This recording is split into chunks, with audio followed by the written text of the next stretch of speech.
हमारे भारतीय संस्कृति में संत और महात्मा जैसे शब्द बहुत श्रद्धा और आदर से बोले जाते हैं, लेकिन अक्सर हम इन्हें एक ही समझ लेते हैं। वास्तव में इन दोनों में सूक्ष्म अंतर है और दोनों ही मानव जीवन के उच्चतम आदर्शों को दर्शाते हैं।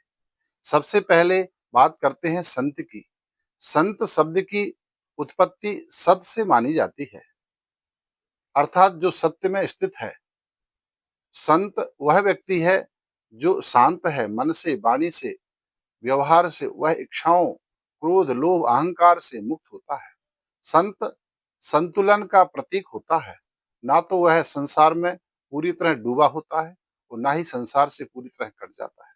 वह ग्रस्त हो सकता है या विरक्त, लेकिन उसका मुख्य लक्षण है आत्मज्ञान प्राप्त करना और उस ज्ञान से समाज को प्रकाशित करना।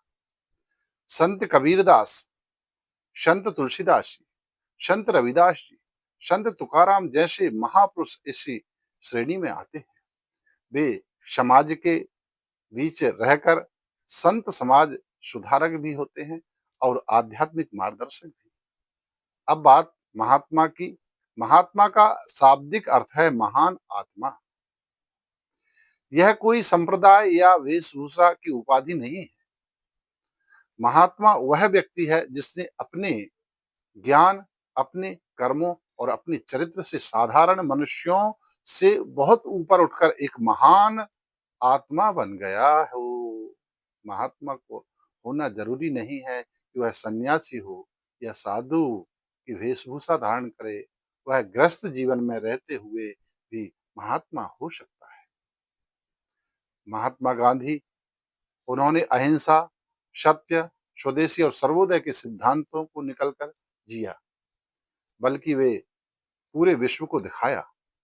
संत मुख्य रूप से आध्यात्मिक शांति, भक्ति और आत्म साक्षात्कार का प्रतीक है। महात्मा महान आत्मा है जो ज्ञान और कर्म से समाज के लिए प्रेरणा बन जाता है। कई बार ये दोनों एक दूसरे में समाहित भी हो जाते हैं। जैसे संत ज्ञानेश्वर या गुरु नानक देव जी, वे संत भी थे और महात्मा भी।